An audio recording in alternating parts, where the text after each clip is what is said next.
lagi bersama saya Tika Gilang. Dan masih ingat kan aku siapa? Aku hari ini punya topik lain lagi untuk dibahas, yaitu elemen apa saja sih yang sebenarnya kita harus persiapkan kalau kita mau punya brand. Nah, jangan kemana-mana karena kita akan bahas bersama elemen-elemen tersebut. Siap?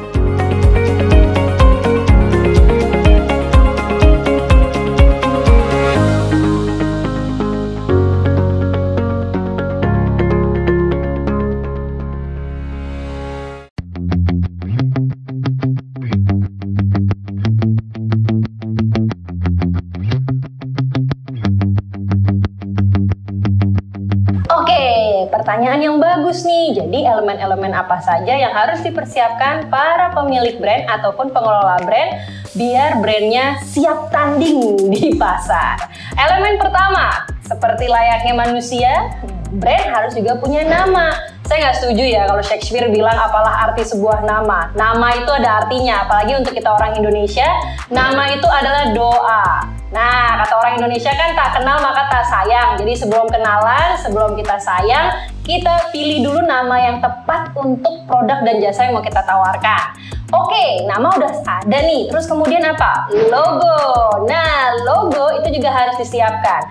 Karena logo adalah identitas dari brand Anda, maka coba ya kita desain sebagus mungkin dan sesuai dengan pesan yang pengen kita sampaikan ke masyarakat yang akan membeli produk dan jasa kita. Lalu kemudian, selain nama dan logo, sebuah brand itu penting untuk punya tagline. Biar apa? Biar lebih mudah kita mengingatnya.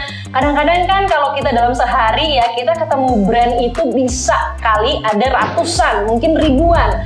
Nah, kalau ada tagline yang mudah diingat, bisa memudahkan brand kita dibeli oleh konsumen karena konsumen ingat dari tagline tersebut. Lalu apalagi? Ada juga grafik. Nah, elemen dari brand yang ada di grafik itu biasanya kalau di produk itu ada di kemasan, teman-teman. Grafik tuh kayak apa sih? Kayak data gitu. Bisa, jadi salah satunya kayak kandungannya apa, atau juga ikon tertentu. Misalnya kalau di Indonesia itu penting sekali ada yang namanya logo halal seperti itu. Atau ada grafik masalah ini aman nggak untuk anak-anak. Biasanya ada tulisannya atau ikon 3 bulan dicoret gitu. Itu berarti nggak aman untuk usia 3 bulan seperti itu grafik. Tapi kalau di jasa, karena mungkin nggak ada grafik di dinding atau di kursi seperti itu, yang harus dipersiapkan itu adalah kondisi dan situasi di mana konsumen akan menikmati jasa yang kalian tawarkan.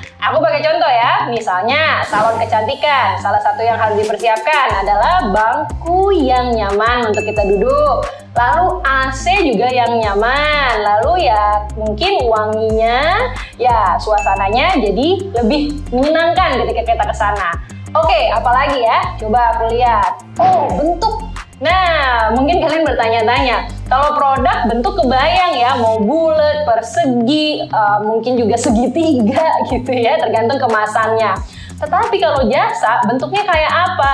Nah, jasa itu sekarang ada yang virtual, ada yang offline. Itu juga termasuk bentuk.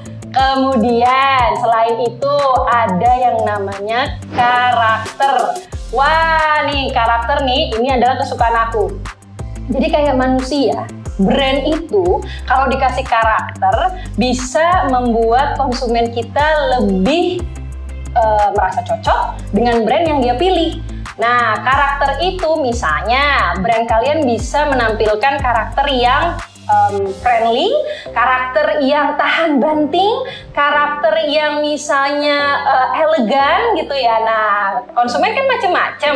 Brand kalian juga bisa macam-macam karakternya, tergantung siapa yang membeli. Setelah karakter, kalian juga harus memikirkan, ini yang aku juga suka nih, warna. Jadi warna dari brand Anda itu seharusnya ada maknanya.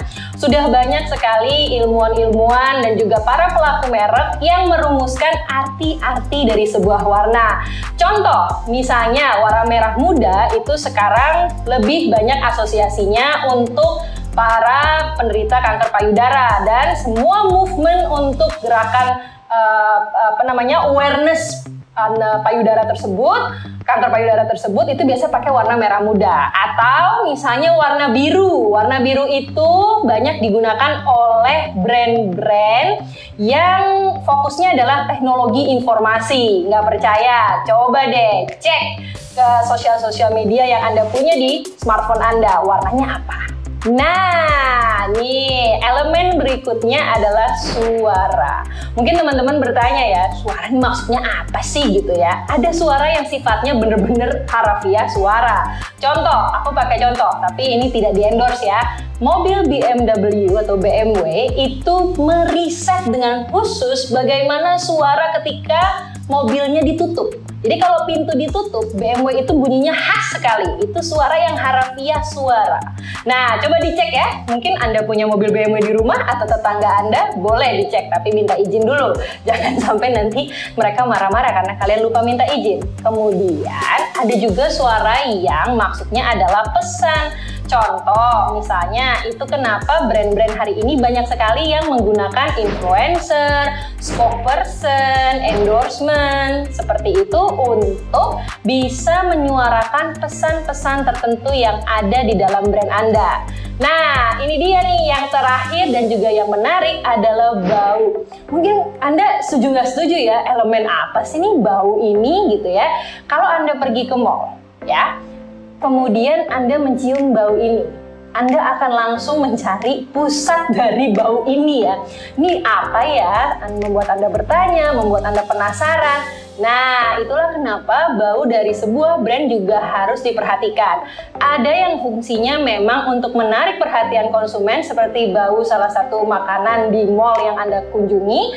Ada yang memang juga menjadi bagian dari identitas. Contohnya, produk-produk wanita atau produk laki-laki yang sifatnya fashion itu seperti tas, dompet, kulitnya itu dicari karena wanginya juga. Jadi wangi setiap kulit itu pun berbeda-beda. Coba bayangkan ya, ternyata brand tuh sampai sedetail itu.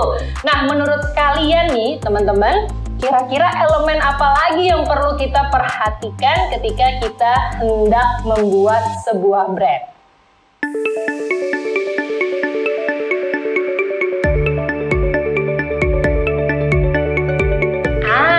Pertanyaannya menarik ya. Apakah mahal dan juga menelan waktu yang banyak? Coba aku pikirin ya. Jawabannya adalah tidak. Sebenarnya tidak. Karena yang Anda butuhkan adalah waktu sendiri.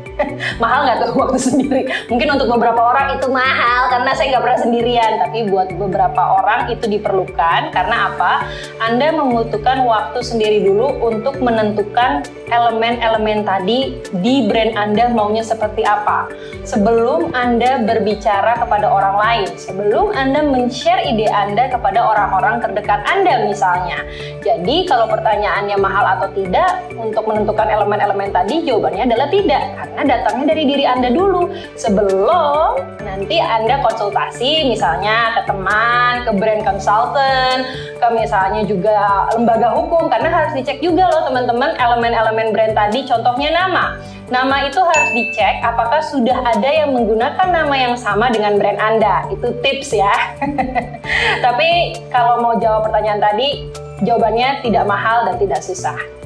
Nah, setelah tadi duduk sendiri termenung dan berkontemplasi, baru deh kita harus melakukan satu bagian penting dalam mempersiapkan brand Anda, yaitu bagian riset. Biasanya kalau udah ngomongin riset nih, orang-orang tuh pada udah matiin aja. Jangan dimatikan ya, karena riset itu sebenarnya tidak semenakutkan itu. Mungkin kata-katanya aja ya terlalu seperti menakutkan gitu, padahal sih sebenarnya tidak. Jadi sebelum Anda menentukan elemen-elemen tadi, atau mungkin Anda sudah menentukan dari kontemplasi tadi, Anda harus kemudian memastikan seperti apa keadaan eksternal dari brand Anda. Jadi pasar itu harus diperhatikan juga. Misal ya, siapa yang sebenarnya akan menjadi konsumen dari brand Anda, itu harus diperhatikan. Karena dari situ kita akan tahu konsumen kita itu perempuan apa laki-laki? Konsumen kita itu apakah tua, muda, atau tua sekali? Atau misalnya SD, SMP, atau SMA, atau kuliah, atau mungkin bekerja. Jadi banyak hal yang harus kita perhatikan. Kemudian kita juga bisa mencari tahu perilakunya seperti apa. Mereka misalnya tidur jam berapa, atau mereka misalnya pakai handphone itu dalam sehari berapa jam. Lalu kemudian bisa juga meriset hal-hal yang sangat detail. Misalnya nih ya, brand itu beda-beda kan. Kita bisa meriset warna apa sih kalau kita mau jualan batagor. Jadi mungkin batagor hari gini packagingnya kalau pakai warna merah tuh lebih disukain. Atau kita mau jualan somai pakai warna biru, kira-kira cocok nggak? Jadi sebelum merealisasikan ide-ide yang tadi sudah kita tentukan, kemudian kita bawa lagi untuk kita cari tahu kira-kira ide-ide tadi akan bermanfaat atau malah menyulitkan diri kita sendiri ya. Terima kasih atas atensi teman-teman selama ini. Jangan lupa ya di like, di subscribe, di share, dan di komen di kolom komen. Untuk pertanyaan kalian akan aku jawab langsung. Nah, kalau pertanyaannya banyak yang sama nih, nanti kita bikinin jadi tema Instagram Live. Oke, jangan sampai bosan belajar brand karena ilmu ini begitu menarik untuk kita dalami. See ya!